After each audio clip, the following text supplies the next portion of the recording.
Hello students, a very good morning to all and welcome again in the session of Income Tax Law and Practices. Now students, as we have started with a very important unit, that is unit number 3, Income from House Property. From this unit, a practical sum of 20 marks can be asked in your final examination. And from the last two sessions, we were understanding the basic notes that we have written over here. Number 1, we studied the introduction. Then after, uses of house property. 4 types of uses are there, right? Then statement prepared in case of let out house and in case of self-occupied house. Let out means rent પર તમે જે આપો છો house property A, and self-occupied means the house which is used for self-residential purpose, એટલે કે તમે રહેવા માટે જે house use કરો છો એ. ત્યારે statement કઈ રીતે prepare કરવા, that we have seen. Then after we studied the provisions for the year 2019-20 for the house property income calculation. That means as per the IT Act, house property ni income calculate કરવા માટે there are certain provisions for the year 2019-20. 4 provisions are there. Number 1, gross annual value. Under the gross annual value, we studied 4 terms. Number 1, municipal valuation, fair rent, standard rent and actual rent. Then after we studied 3 type of clauses, clause A, clause B and clause C. Which clause when to apply, ક્યારે કયો clause apply કરો, depends upon the vacancy period of the house, right?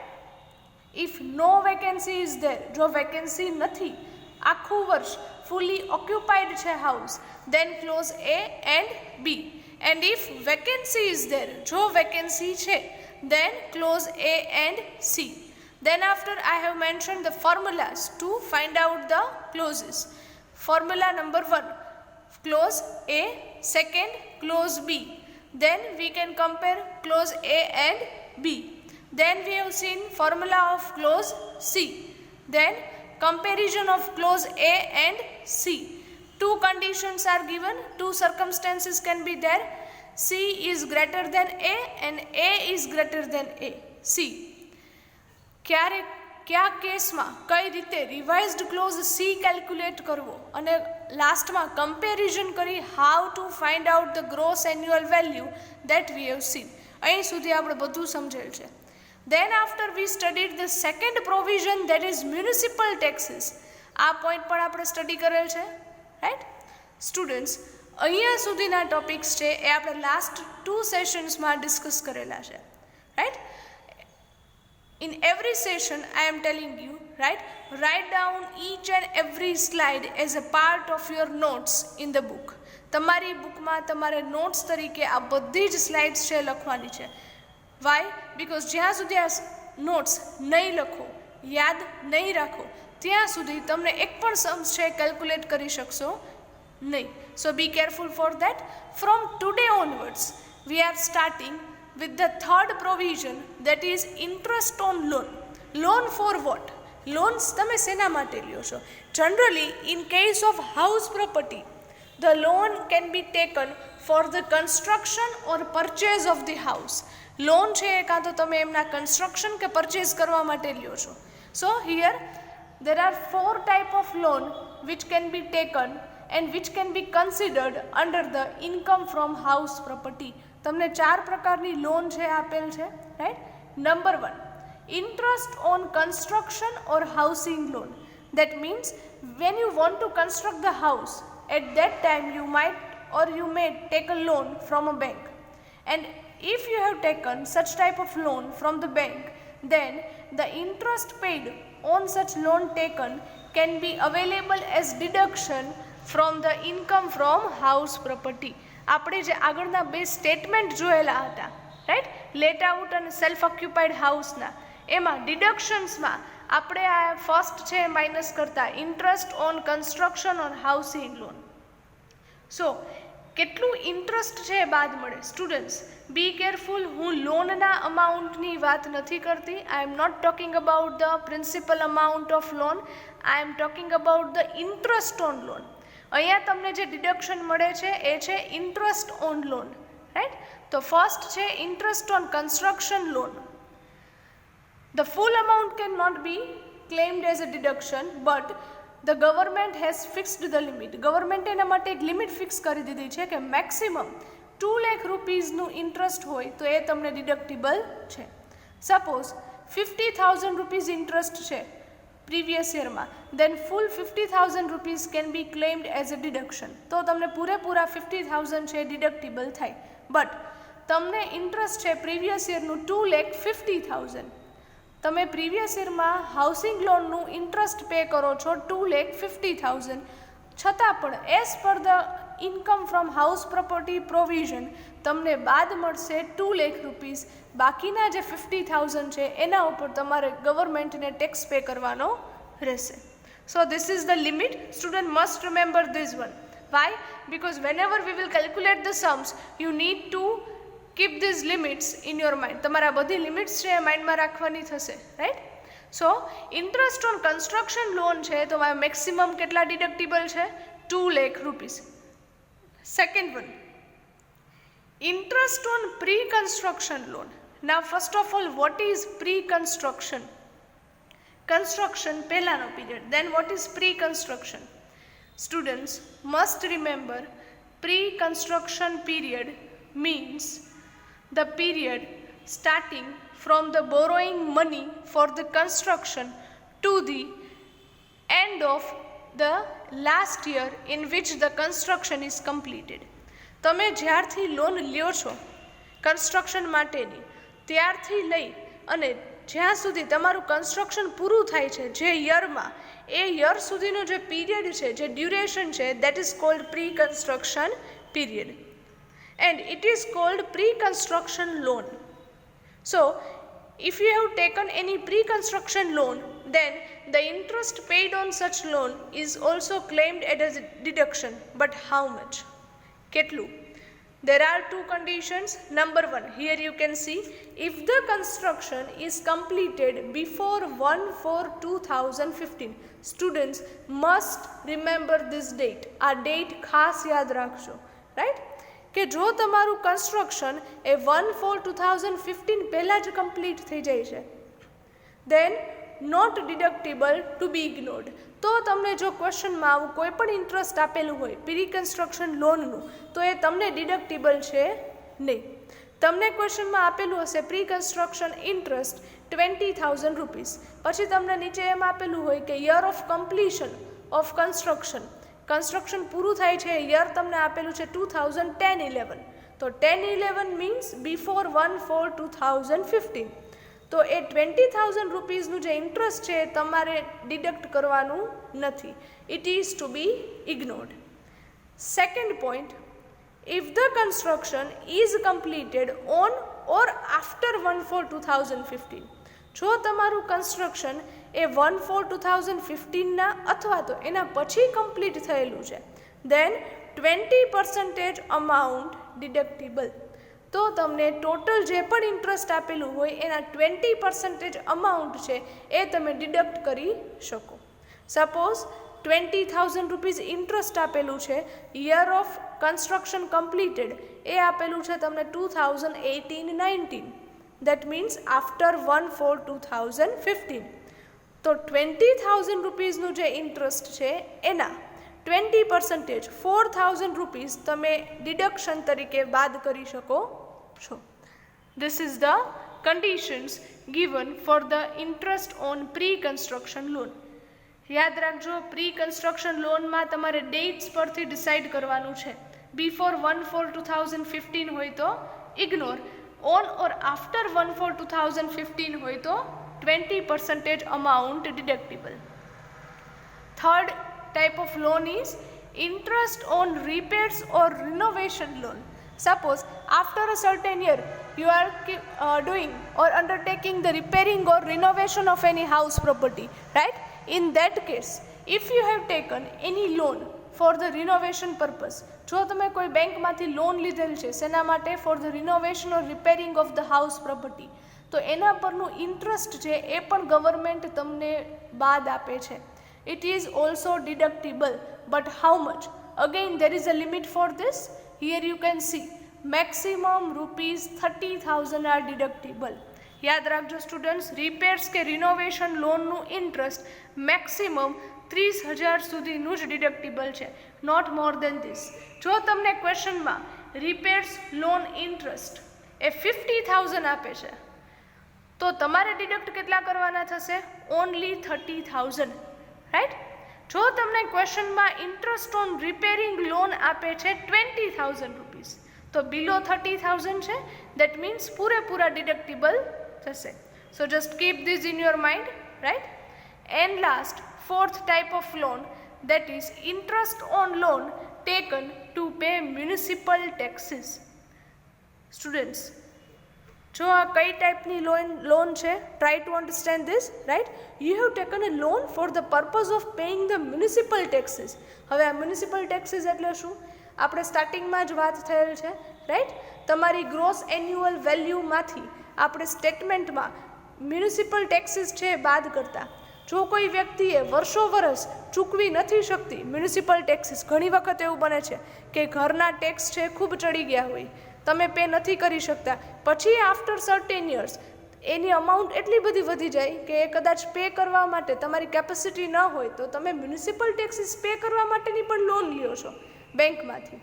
Then in that case interest on loan taken to pay the municipal taxes, જો તમને આવો કોઈ point, આવી કોઈ condition ક્વેશ્ચનમાં આપેલ હોય, then you can see over here it is not deductible, to be ignored. એ તમને કન્ફ્યુઝ કરવા માટે આપે છે. એક તો તમે ટેક્સીસ પે નથી કરી શકતા મ્યુનિસિપલ ટેક્સીસ, અને પાછા એને પે કરવા માટે લોન લ્યો છો, તો ગવર્મેન્ટ ક્યારેય તમને આવું ઇન્ટરેસ્ટ બાદ આપે નહીં, બરાબર? ઇટ્સ અ નેચરલ કે ટેક્સીસ પણ પે નથી કરી શકતા અને પાછું એના પરનું ઇન્ટરેસ્ટ બાદ જોઈએ છે, તો એ ક્યારેય મળે નહીં. So must remember this. So students, again I repeat, first loan કઈ છે?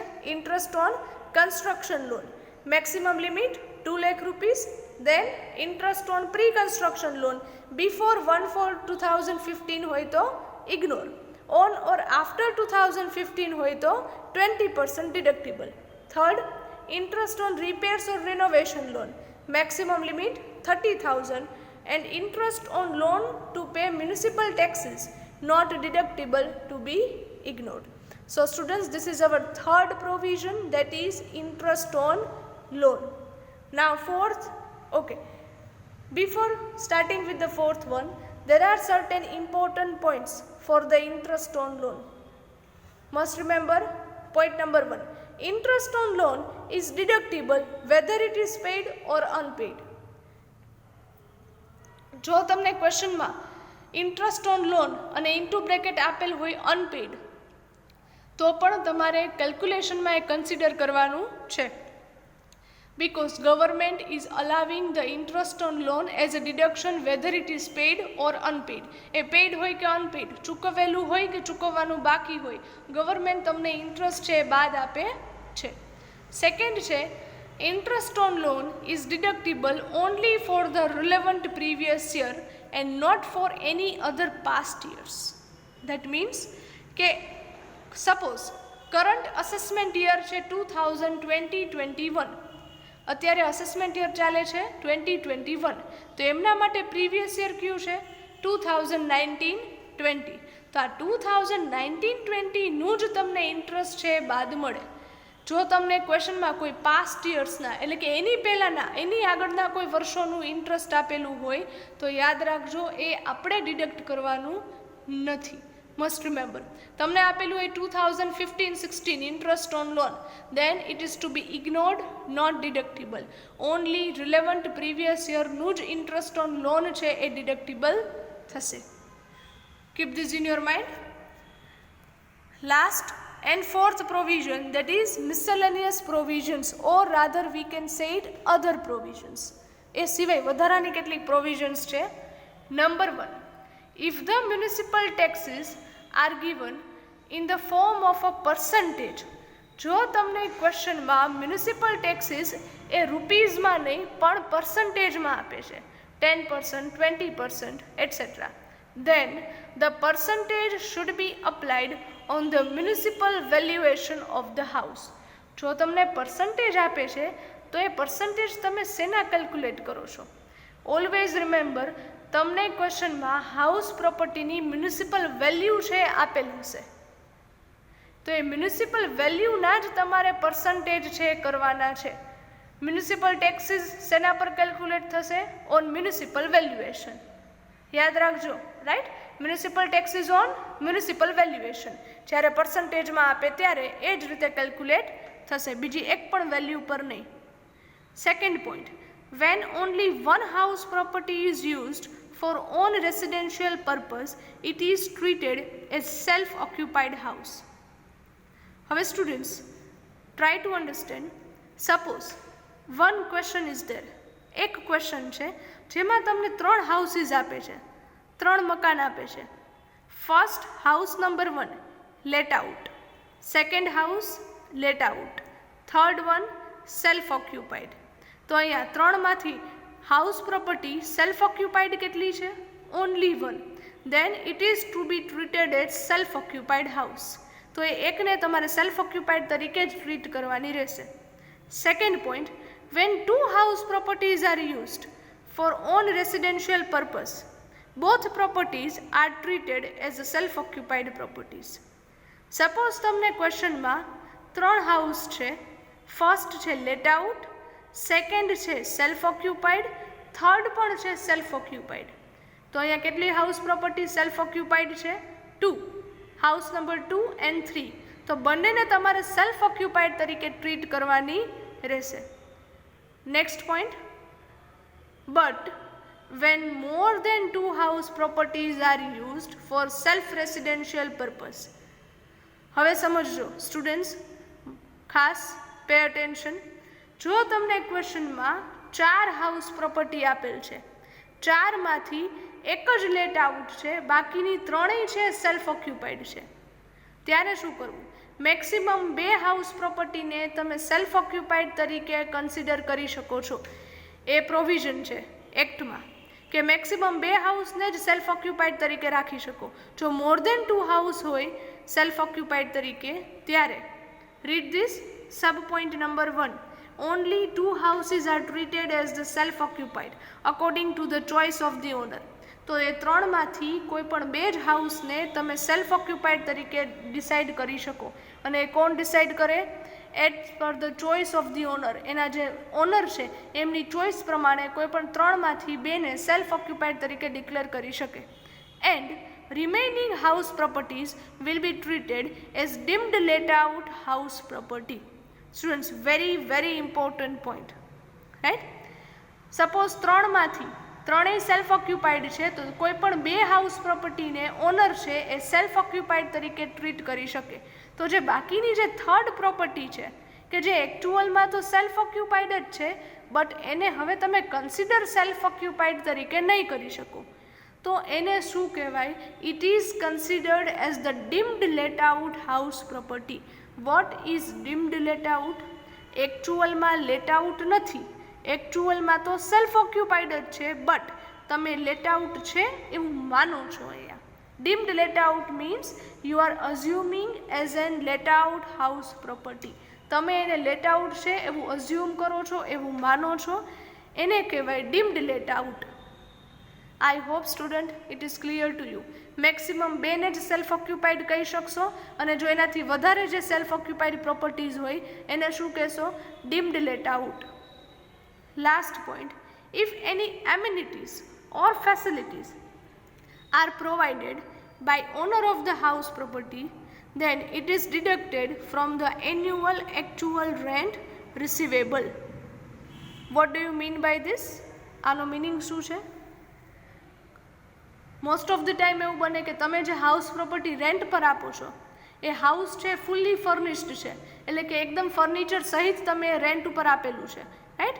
તો જ્યારે આવી એમ્યુનિટીઝ પણ સાથે આપેલી હોય, એટલે કે ફેસિલિટીઝ હોય, બરાબર, અલગ અલગ, તમે તમારું હાઉસ છે રેન્ટ ઉપર ફૂલ ફેસિલિટી સાથે આપેલું છે, તો તો ત્યારે આ જે ફેસિલિટીઝના અમાઉન્ટ છે એની જે એક્સપેન્સીસ છે એ તમને તમારા એન્યુઅલ એકચ્યુઅલ રેન્ટમાંથી, એટલે કે આખા વર્ષનું તમને જે એકચ્યુઅલ રેન્ટ મળે છે એમાંથી તમે એ ફેસિલિટીઝના જે પણ અમાઉન્ટ છે એ બાદ કરી શકો છો. ગવર્મેન્ટ તમને એ બાદ આપે છે. મસ્ટ રિમેમ્બર, ખાસ યાદ રાખજો, રાઈટ. જ્યારે તમે હાઉસ પ્રોપર્ટીની સાથે કોઈ વધારાની ફેસિલિટીઝ પણ આપો છો, એ રેન્ટ પર આપો છો ત્યારે એ ફેસિલિટીઝના જે પણ અમાઉન્ટ છે એ તમારા એન્યુઅલ એકચ્યુઅલ રેન્ટમાંથી તમને બાદ મળે છે. So students, these are the provisions for the calculations and which you will need to write down in your book for the further calculation purpose. So students, here with this your notes are completed. અહીંયા તમારી house પ્રોપર્ટીની બધી notes છે એ complete થાય છે, right. બધી notes છે તમારી બુકમાં આ જ સિક્વન્સમાં વ્યવસ્થિત રીતે અંડરલાઇન કે અલગ અલગ પેન્સ યુઝ કરી વ્યવસ્થિત રીતે નોટ ડાઉન કરી લેજો, right. From the next session we will start with the practical sums of house property. Next session થી આપણે practical sums છે સ્ટાર્ટ કરીશું, only based on these notes. આ નોટ્સના ઉપર જ બેઝડ છે. And that is why I am telling you, right, whenever we will start with the practical sums, keep this in your mind કે આ બધી notes છે તમને યાદ હોય. Every year, first of all, I am conducting the exam or test for these notes. પહેલાં તો હું આ બધી નોટ્સની ટેસ્ટ લઉં છું અને પછી જ એક્ઝામ છે સમ્સ છે સ્ટાર્ટ કરું છું. But as these may not be possible for this time, so it is up to you કે આપણે પ્રેક્ટિકલ સમ સ્ટાર્ટ કરીએ જે સેશનથી, જ્યારથી પણ એ પહેલાં તમને આ બધી નોટ્સ છે એ યાદ રહી જાય, એ યાદ રાખી લેજો. It is up to you, it is your responsibility. So students, try to understand and remember all the terms, all the notes, and still if you have doubt you can ask. So here with this we are concluding the session of today. Thank you very much and have a nice day.